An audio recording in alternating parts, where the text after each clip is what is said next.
Which one of the 7 wonders of the ancient world is the only one still standing? Constructed over 4,500 years ago and holding the record for the tallest structure built by human hands for over 3,000 years, I am the Great Pyramid of Giza. No one quite knows how it was built, although we know I was made by the Egyptians around 2550 BC. Experts believe it took 10 years to plan out my structure and build my foundation.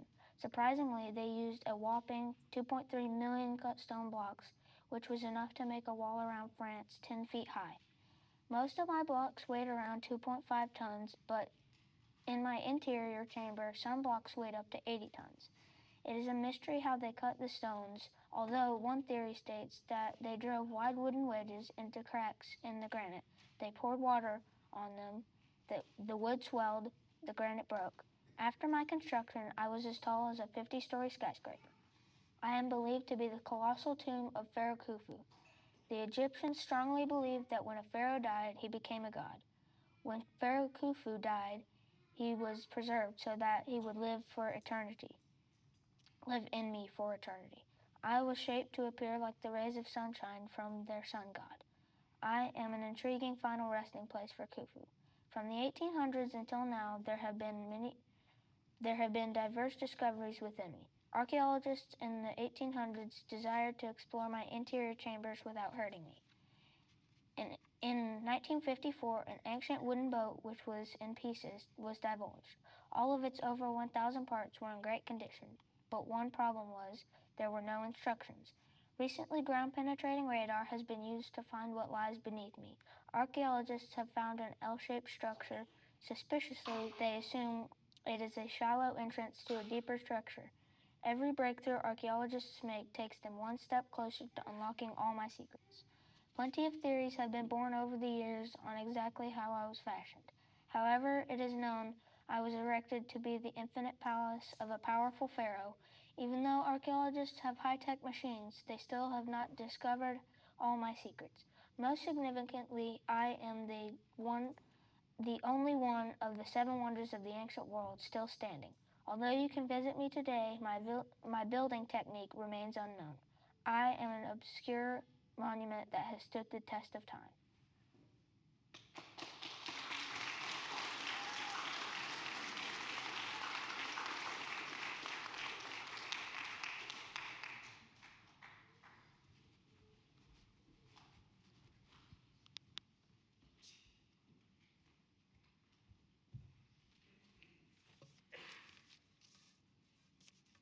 To know that we know what we know, and to know that we do not know what we do not know. That is true knowledge. My name is Nicolaus Copernicus, but most of you know me as Nicolaus Copernicus, and I believe that the earth is round. I also firmly stand on my belief that the earth is all, and all that God created revolves around the sun. I was born on 1473 on February 19th around 4:30 p.m. My mom and dad were Barbara and Nicolaus Copernicus. My family and I lived in Thurman, Poland, and I was the youngest of 4 children. I had 2 sisters and 1 brother. My brother Andrew was 7 years older than me. I became famous for making the heliocentric theory well known. I published a book expounding on my research and findings. The heliocentric theory basically states that everything revolves around the sun. Helio means sun and centric means centered around. I also believe that the earth spun on an axis. Just as the earth revolves around the sun, I saw that the moon also revolved around the earth. To be honest, I was not the first person to mention the heliocentric model. I read about it from the Greek philosopher Aristarchus of Samos. Not everyone agreed with my theory. In fact, a man named William Nafis wrote a play about me that made me look foolish. Even the Catholic Church rebuked my convictions on the heliocentric model. They were all firmly set on the geocentric model that stated everything revolves around the earth. Dinglings. Through all the opposition, I still managed to publish a massive book on the heliocentric model. It took me 15 years to finish writing my book, but I didn't publish it until 12 years after it was finished. Sadly, I didn't receive the official published book until the day I died, May 24th, 1543. Even though my efforts in studying the heavens are so well known, I was never a professional astronomer, and my findings were actually discovered in my spare time. Today, as most of you know, the heliocentric model is still believed and taught today. Science and technology has proved that theory to be correct. While such opposition was not easy, it was worth it to stand my ground. I hope I have inspired you to know that you can do all things through Christ who strengthens you.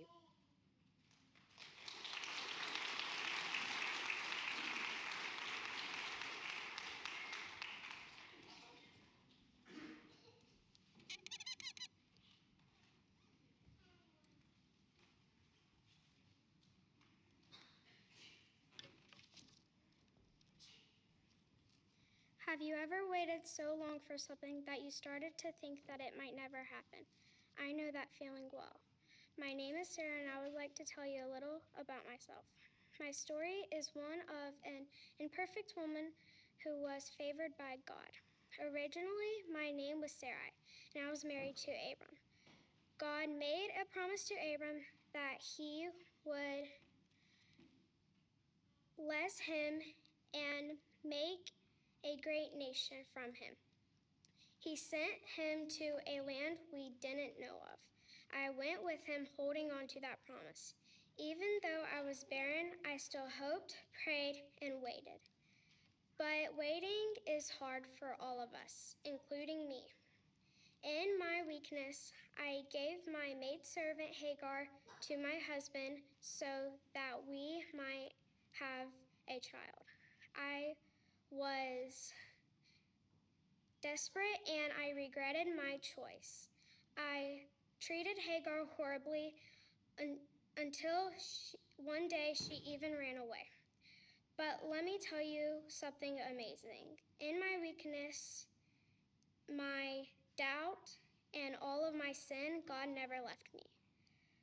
What happens next is a miracle. God changed our names to Abraham and Sarah and promised us a son. At first, we were both in shock. I was 90 years old. I laughed because that was just so unbelievable. But God fulfilled his promise. I gave birth to Isaac and I laughed, but this time it was not from disbelief, but from pure delight. I have seen firsthand what God can do. Now I stand before you with a testimony that God's promise never fails. Imagine what he can do for you.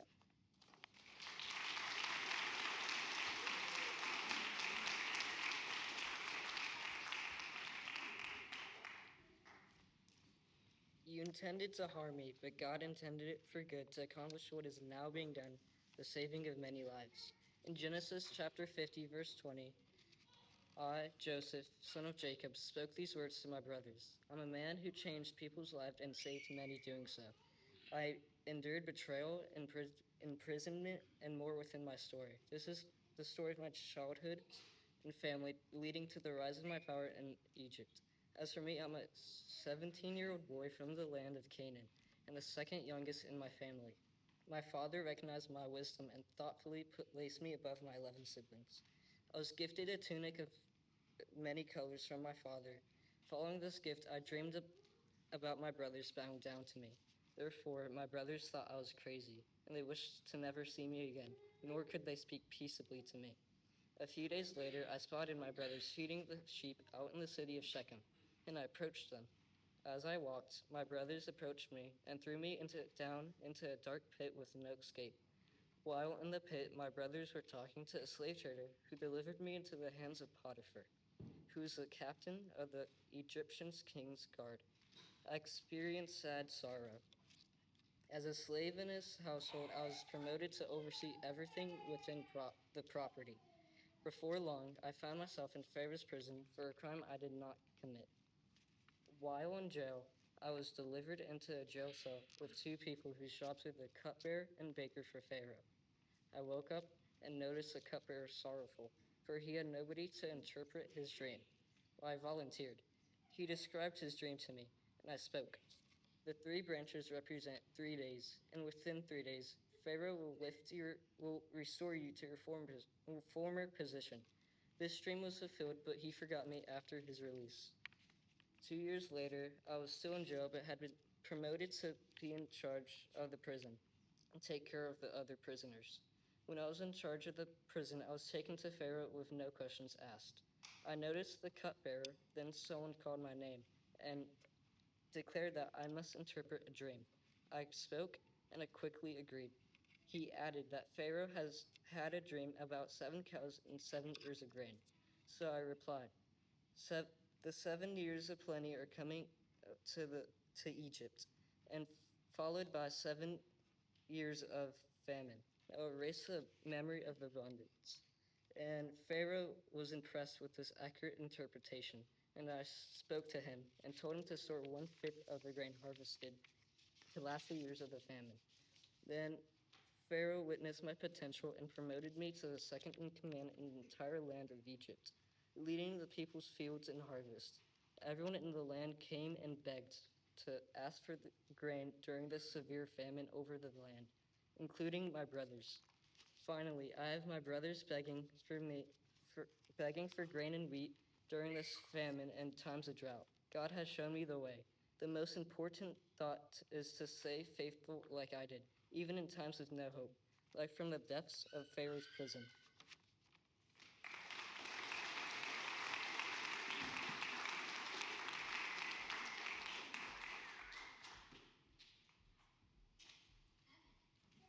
Hello, I'm Hatshepsut, and this is my life story.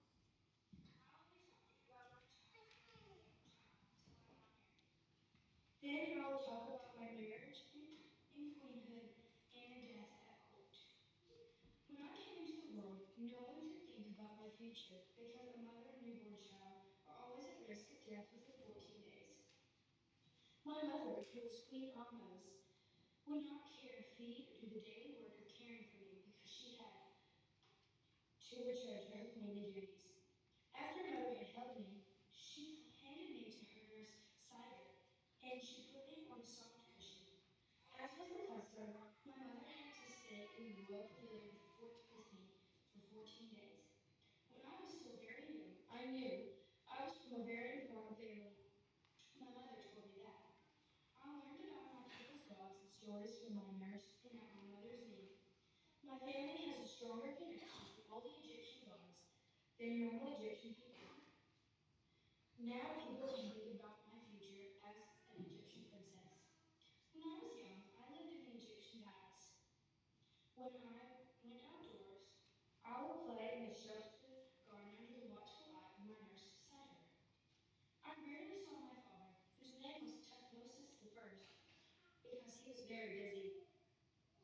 Even when my parents were busy, I was rarely alone. The Pharaoh, who was my father, had told his important officials that their children could live and study with us royal children. As a young child, I rarely wore clothes. The royal family had many private school tutors that taught reading, writing, music, and arithmetic. Being an Egyptian princess, I had better education than normal Egyptian citizens. When my father died in 1518 BC, my life changed dramatically. I was 12 years old when I married the heir to the throne, and I became queen of Egypt. Thutmose II, who is the heir to the throne, is my half brother and now my husband. Egyptians believe that marrying a male or female relative to be king or queen is good. Me and my husband, King Thutmose II, began to reign our newly inherited kingdom. I now had to focus on the most urgent task for an Egyptian queen, to give King Thutmose II a son to inherit the throne one day. Since I gave the king a daughter, my husband's minor wives were now relied on to bear him a son. I was not happy about this, but as a daughter of the royal house, I understood that this was the way things had to be. Since my father died, marriage and queenhood was proving to be very hard and stressful. I had been the wife of the pharaoh since my teens. Here I am, 30 years old, and a royal widow. My husband was a weak and sickly king, and he died while me and him were still reigning. I made sure that my own death would not catch me by surprise. When I died, a queen's tomb would not be good enough for me. By then, I was queen of Egypt, but the Pharaoh. I reigned for 22 years, and I was the longest reigning female Pharaoh ever. This is my message to history.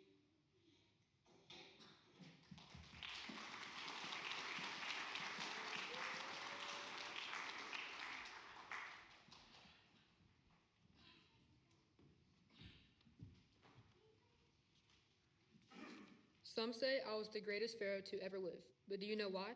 Shortly after I was born, my father, known as Say the First, became a pharaoh. At the young age of 10, he named me the army captain of Egypt. When I was 35, he passed on the title of pharaoh to me. I reigned for 66 long years, and my rule was known to be one of the longest in Egyptian history. During my time, it was normal to dye your hands and feet orange if you were royalty. I wore fine linens and jewels and black powder called kohl around my eyes. I also wore a striped headcloth and sometimes a crown. I am famously known for the beautiful architecture that was completed under my rule. I even built my father's funerary temple that held his body after his death. I also built a new capital city called Ramesses and a well on the way to the gold mines of Nubia so that we would not have to go without water.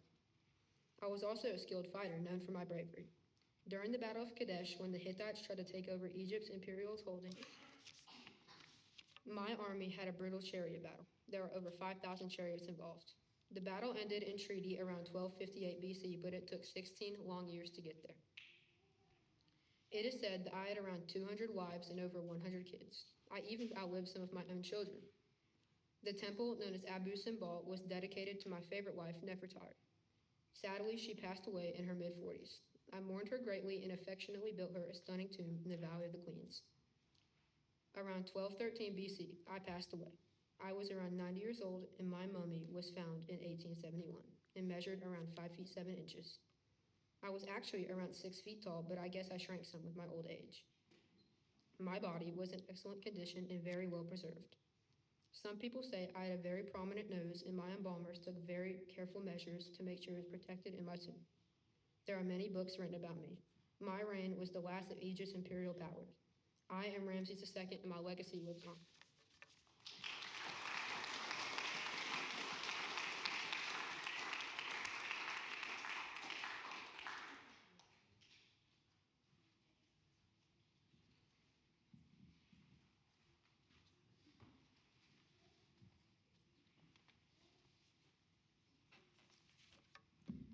I was born into a nice, caring, loving family in 1040 BC. I was not sure what was worse, the rough, rocky terrain or the windy winter weather. But there were plenty other things to worry about in God's earth. I loved to be around sheep, and I also loved the rocky hills.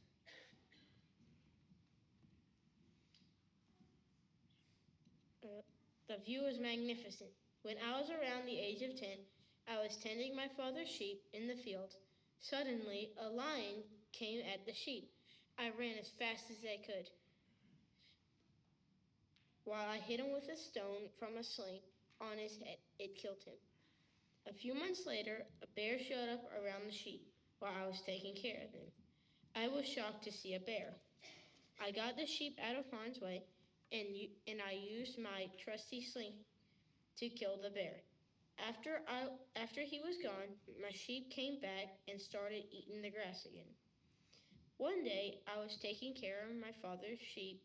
My father, Jesse, told me to take food to my brothers who were fighting in the war with the Philistines. So I brought the food to my brothers who were in. Now Elias came out of the Philistine camp on the other side of the mountain. He was taunting us with words. I could not sit back and listen to him, so I volunteered to fight him. King Saul told me to put on armor, but it was too big for me, so I collected 5 stones from the brook. Goliath was laughing at me because he thought it was silly. I took a stone and put it in my slingshot and hit him in the head. He collapsed. Then he died. When the Philistines realized he was dead, they ran. One day, I was sitting in my backyard and my father warned me. He said, "There are 2 men inside waiting for you." I walked inside and they said, "God wants me to be king." I said, "Yes, I will become king." I was anointed with oil. Because of this, King Saul was jealous. so I had to run for my life. After many years of me running, King Saul died, and I finally became king. After I became king, I made some good choices and some bad choices. Most of the choices I made were good. I was king for 40 years. After I died, my son Solomon took over. I also wrote some of the books in Psalms. I died when I was 70 years old with a loving family. I am King David.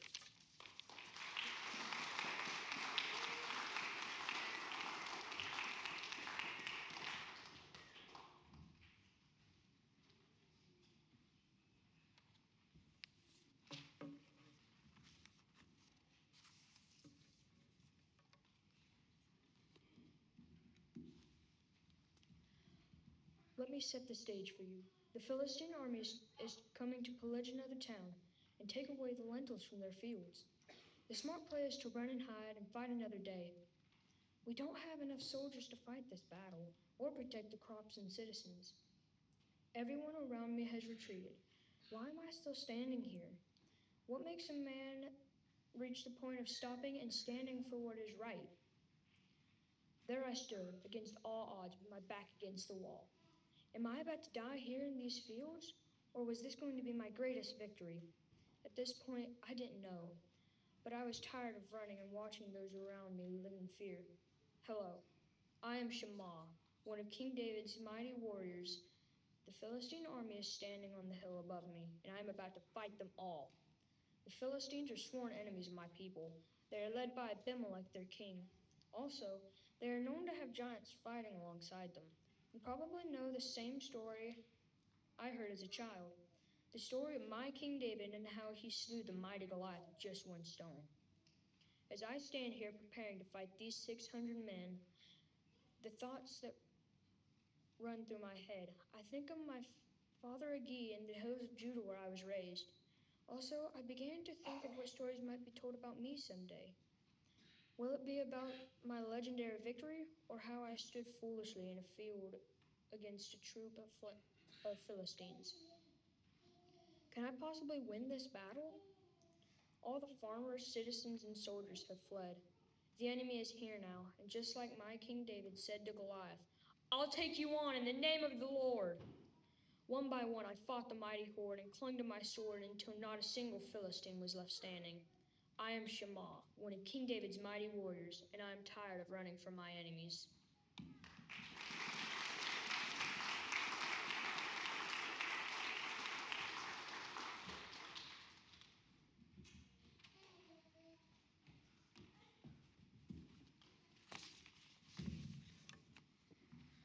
Hi, I'm King Solomon, the son of King David, the third king of Israel.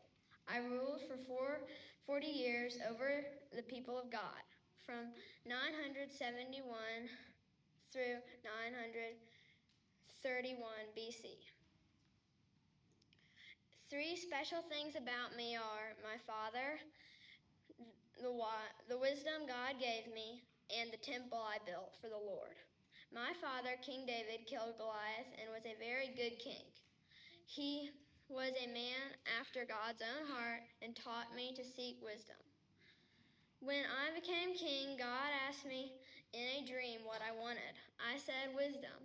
I wrote his wisdom down in Proverbs. Here is one from Proverbs 3. Trust in the Lord with all your heart and do not lean on your own understanding. When I was king, I got to build God's temple. Here is a drawing of it. The big bronze altar is where animals were sacrificed for our sins. The basin is where priests washed. The lampstand gave light.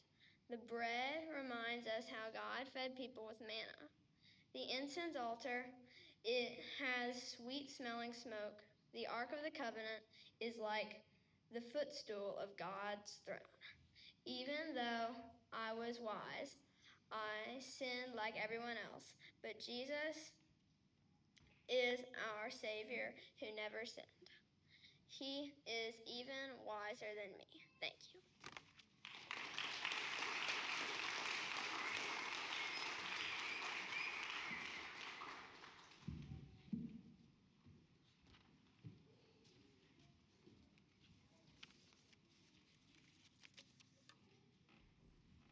Before your books were bound, before your cities rose, I was telling stories. I am Homer, and my tales echo through the ages. Tales of wrath, of woe, of wonders, and more. You've probably heard about me in my famous stories, the Iliad and the Odyssey. Many people love my stories for the teaching of bravery and to never give up. Not much is known about my life, but my stories have had a lasting impact for thousands of years and will continue for centuries to come. There are many things about me people just don't really know. I most likely lived around 800 BC in ancient Greece. Also, many people believe I may have been blind, and others think I may not have even been an actual person. Although not much is known about my life, we do know that my stories have been told and retold through many generations. So you're probably wondering about my stories and what exactly makes them so, well, special. So, let me just tell you. The Iliad is an adventurous story about heroes who fight for their people and what happens when someone gets really angry. The Odyssey is about a man trying to get home to his family and all the tricky problems he must face. These stories are full of bravery but also making mistakes and learning from them. Millions of people who have read my stories have been touched by my writing. They're even still used in schools today where many read them or at least have heard of them. People remember them because they remind us of real life. We all try to be brave. We miss the people we love, but we keep going even when things are hard. I love traveling around telling people my stories. Many others began sharing them as well. They teach us important lessons like how to be brave. And they've also been the ideas for many other books and movies. It's true. I'm glad to know they were written down in books many years later and you all are still able to enjoy them today. So although not much is known for certain about my life or whether I actually lived, you have heard of me.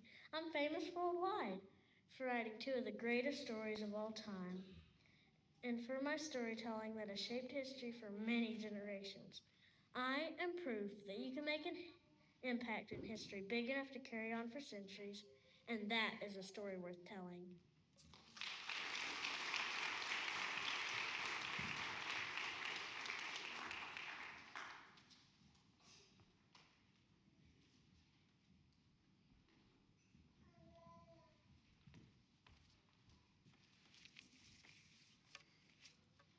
Once upon a time, there was a man named Habakkuk, and that man is me. No one really knows what happened after that. I'm a mystery. I wrote the book of Habakkuk, which is one of the Old Testament's minor prophecies. God gave me an important vision of the future and presented me with a choice. I focused on trusting Him to guide my life even when times became tough. So let me back up a bit. The Old Testament is made up of many different genres of writing, which can be divided into four major genres: the Pentateuch, historical books, poetic and wisdom writings, and prophetic books. I wrote one of the minor prophetic books. In the King James Bible, the book of Habakkuk contains 3 chapters, 56 verses, and 1,475 words. This book is one of 6 undated books in the minor prophets, the others being Joel, Obadiah, Jonah, and Nahum, and Malachi. Although I did not list the date in the text, many scholars suggest I wrote Habakkuk around 626 BC. God burdened my heart with a vision for the future and a choice for the present. In chapter 1, I described the vision God gave me illustrating the invasion of King Nebuchadnezzar. In chapter 2, I wrote about the sins of Judah and expressed the urgency of choosing whether to be like the proud or like the righteous. Lastly, chapter 3 records my prayer dealing with the second advent of Jesus Christ, which is something I did not witness in my life. God explained to me that this vision was not for the present, but that it would come to pass only at a time He knew of. There was nothing recorded about me, my family, or the region I am from, which shows how insignificant I am in the grand scheme of things. I did not write to raise myself up and to gain attention, but to bring glory to God because He is worthy for all praise. I was simply used as a vessel to do His wonderful work. My main message to you as revealed in my book, is to trust God's justice and sovereignty even when facing seemingly unjust situations. Live by faith, knowing that God will ultimately bring his plan to fruition. Like Solomon wrote in Proverbs 3 5 through 6, trust in the Lord with all thine heart, and lean not with thine understanding. In all thy ways acknowledge him, and he shall direct thy paths.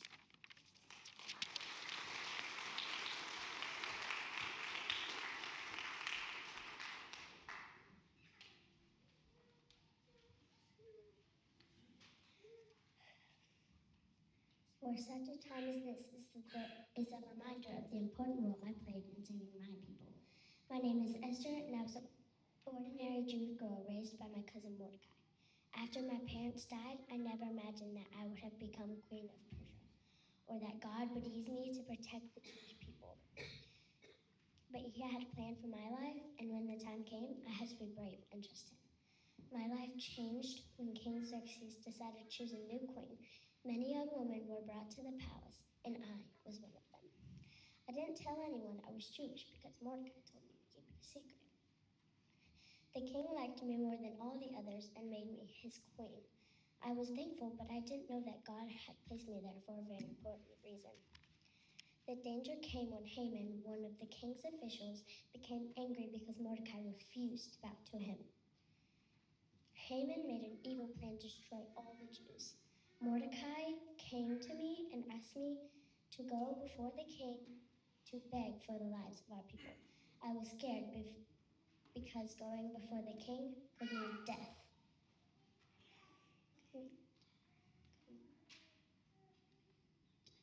But Mordecai reminded me that maybe I had become queen for such a time as this. I prayed and fasted for 3 days before I went to the king. When finally I went before the king, he welcomed me. I invited him and Haman to a banquet. At the second banquet, I told the king about Haman's wicked plan to destroy all the Jewish people. The king was very angry and ordered Haman to be punished. He also allowed the Jews to protect themselves, which saved us from being destroyed. Looking back, I see how God placed me in the palace to help my people. Even though I was afraid, I trusted him and did what was right. My story shows that God can use anyone to do great things when they are willing to be brave and trust him. I am thankful that when he gave me the courage to stand up and speak out when my people needed me. Truly, I was placed in the palace for such a time as this.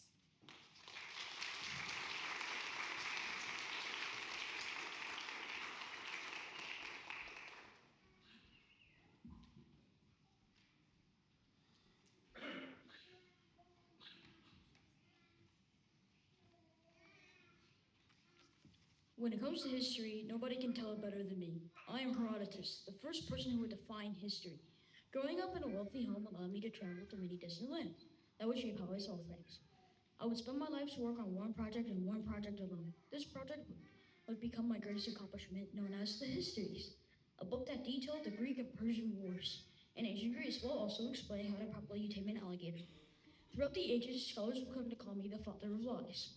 I was born in Halicarnassus within the Persian Empire around 485 BC. Luckily for me, I came from a very rich and aristocratic family. I am the son of Laxes and Drea. Because of my wealthy family, I had a classical Greek education and went to some of the best schools. Before I was a young man, a tyrant ruled over Halicarnassus. My family opposed his reign and we were exiled to the island of Samos. I would only come back to my homeland once more after being exiled. Because of my aristocratic family, I had several contacts in other countries. This allowed me to travel anywhere I wanted. I went from one Persian territory to the next. I stopped along the Mediterranean and traveled to Egypt. From there, I went to Palestine, to Syria, then on to Babylon. Because I traveled so much, I did not have time to stay in one place very long. During my travels, I collected as much information as I could. I gathered personal stories from people I met. I listened to ancient myths and oral histories. This would become the information I used to create the book that made me famous. When I was younger, I witnessed the Persian Empire preparing to invade Greece. The Because of this, I decided to write down anything I saw or heard from others. This was the one important project that I focused on. It would be about the Greco-Persian Wars, a chance to record what happened so it would not be lost in time. This project would later become the Histories. I was so interested in storytelling that I did not always make sure the information was correct. This is the reason why many scholars today call me the father of lies instead of the father of history. I was known to make some mistakes, but the Histories is still considered a reliable source. It is unknown how I died, but scholars believe I died from a plague in Athens before my 60th birthday. My life's work was to spread the Histories across the whole world. One of my famous quotes explains how I live my life. The secret of success is that it is not the absence of failure, but the absence of envy.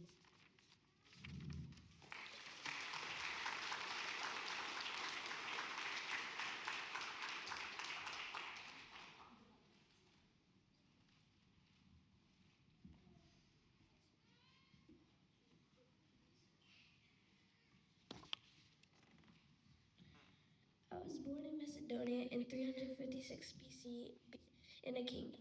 Macedonia is located in northern Greece. Philip III is my father. He is a strong and powerful leader. He has great plans for the kingdom. My mother is Queen Elias. She is a powerful figure from a long line of royal ancestors. Because I showed great intelligence and curiosity and was always asking questions and seeking knowledge, my father found me a tutor who was a famous philosopher named Aristotle. Among all the things he taught me, I learned about literature, philosophy, and politics. Because my father is the king, I get access to more education. I am a quick learner. I observed everything like a sponge. Despite my privileged upbringing, I faced many challenges in my childhood. My father is always away in military campaigns, leaving me and my mother to manage the kingdom. It taught me the importance of leadership and responsibility from a young age. Easily, one of my most cherished memories is when I tamed my horse Vesuvius. He was a wild horse who was afraid of his own shadow. My name is Alexander the Great.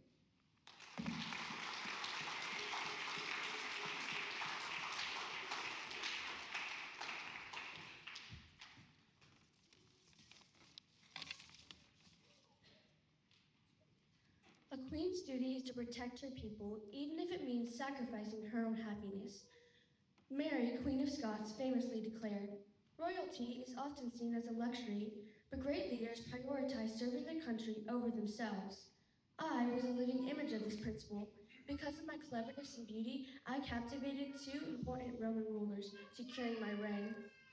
I made essential alliances to protect my country, but when the Romans surrounded me, sadly, I couldn't help my people anymore.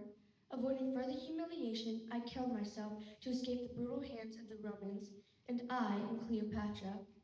While at war with my brother, I decided to take matters into my own hands.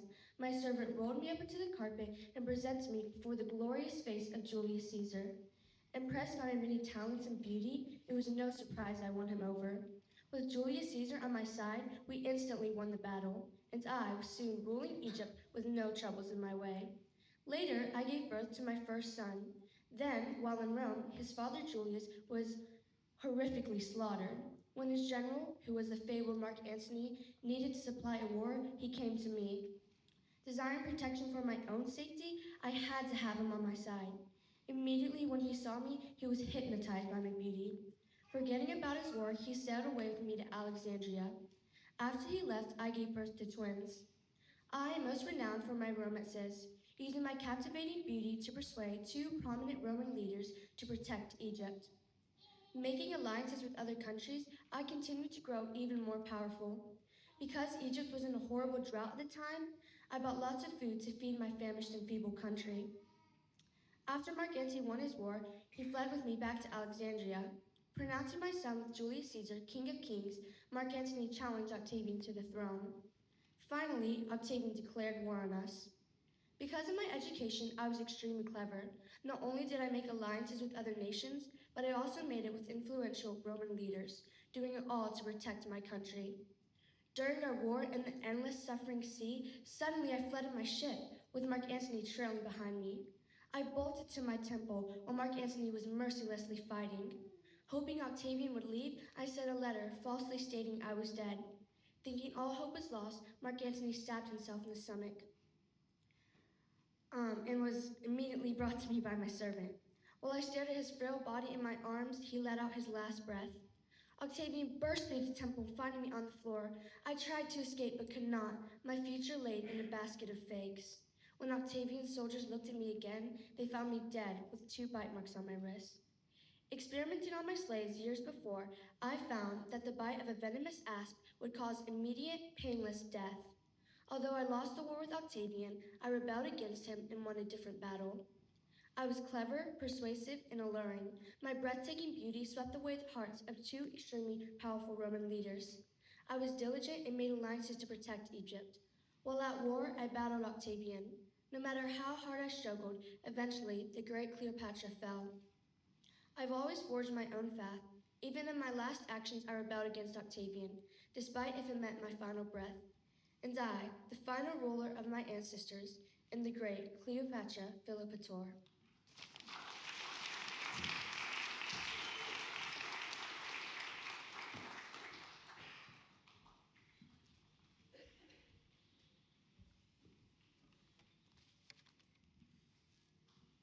You may think you know my story. Trust me, you don't. Yes, my name is Mary, and yes, I was chosen, but not for something simple or easy. I was chosen to carry and deliver a gift to the world, the greatest gift it has ever known. You picture me calm, peaceful, glowing in candlelight, a halo over my head, but that's not how I felt. I was young, just a girl when the angel appeared. Can you imagine? One moment thinking about chores and wedding plans, the next being totally impossible. You would bear the Son of God. I was terrified, not just of the message, but what of it meant. Who would believe me? My family, Joseph, the town. I could have been stoned to death, my whole life turned upside down in a moment. But I said yes, not because I wasn't afraid, but because I trusted. I carried him for 9 long months through whisper, judgmental stares, aching feet, and nights I couldn't sleep. I gave birth far from home in a dirty stable. No family around, just the animals and the stars. And yet, in that mess, he came, Emmanuel, God with us. I watched him grow. I saw him laugh, cry, stumble, and learn to walk. I kissed his scrapes, knees, and held him when he had bad dreams.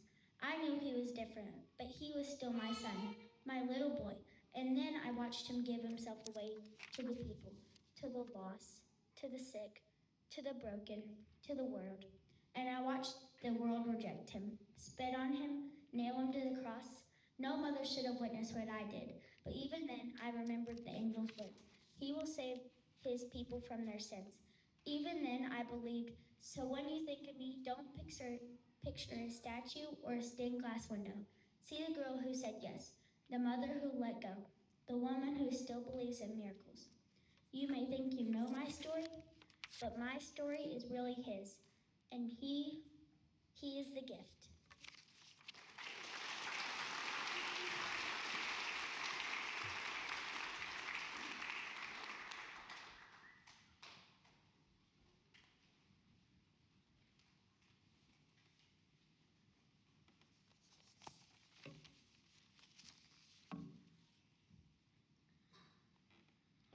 I wanted to find the true cross which Jesus died on. Sadly, it was lost, and it had been for around 300 years.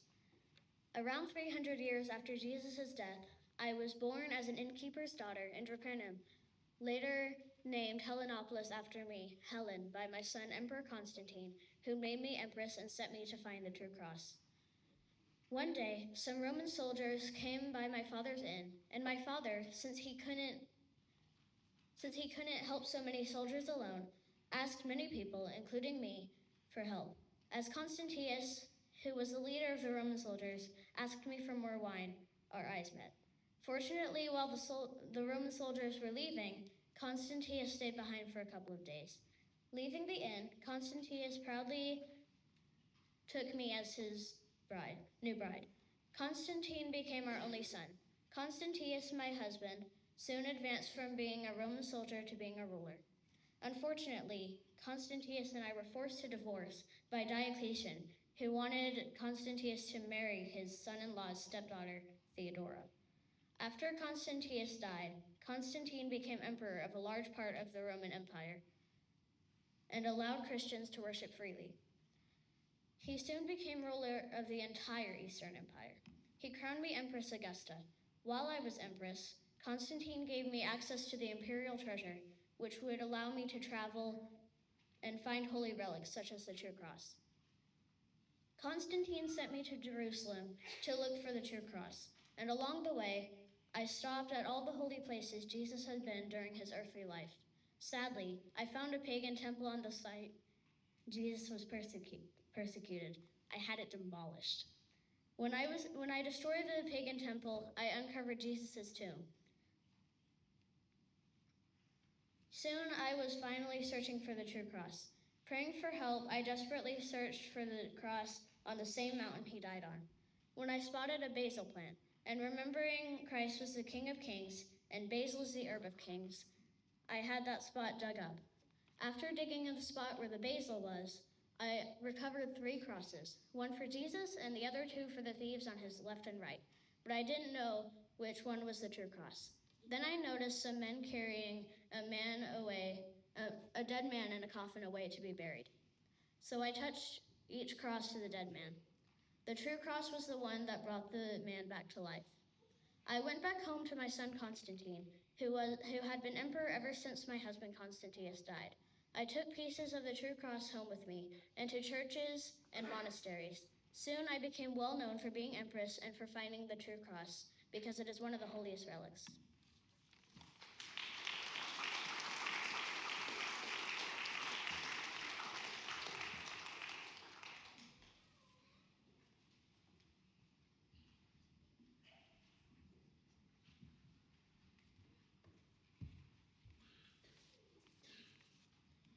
They called it the Pax Romana, Roman peace. While Paul sat imprisoned in my city, writing letters to his fellow Christians, I imagine he didn't feel much peace. Yes, Rome had secured peace with surrounding nations, but peace for followers of Christ? No, that was not my concern. Still, Paul didn't write about me by name. Instead, he told his people to pray for kings, for those in authority. He meant me. He told them to give thanks for their leaders. Can you believe it? Even as I planned their destruction, Paul urged them to pray. But I'm getting ahead of myself. I was born Lucius Domitius Ahenobarbes in AD 37.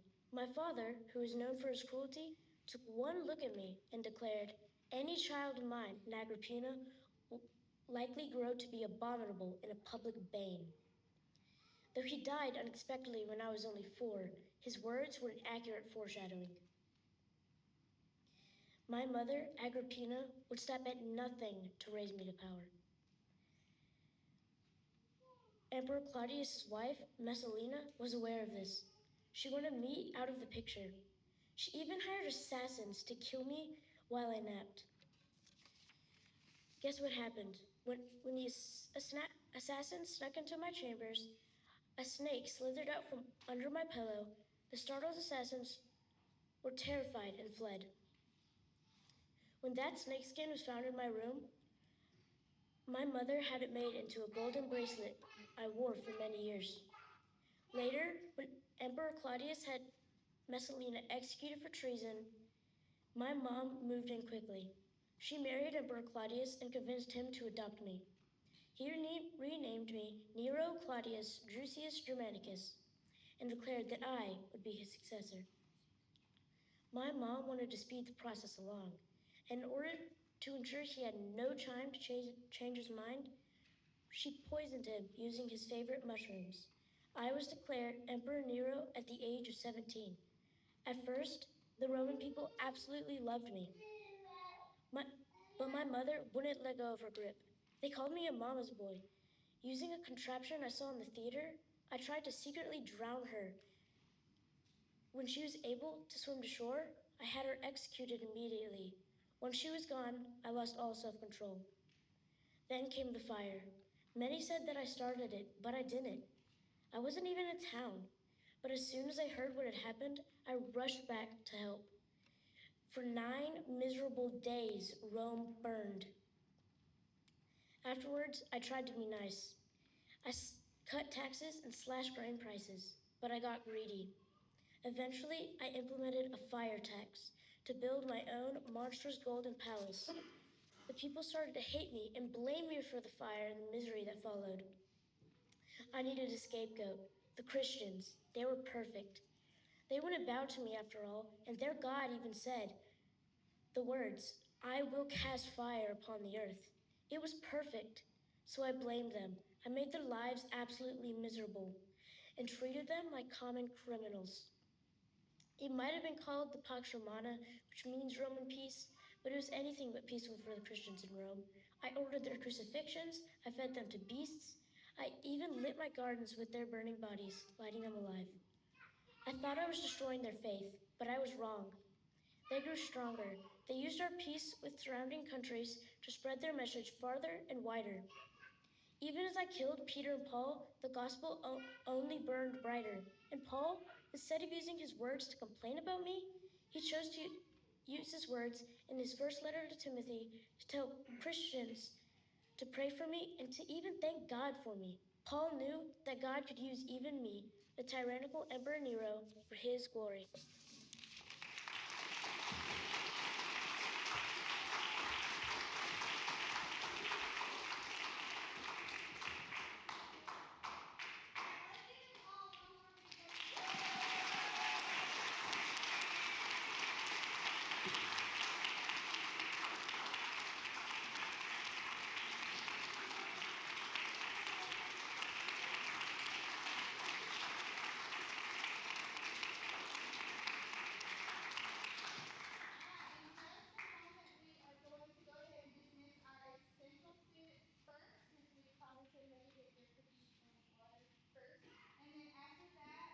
They can talk the challenge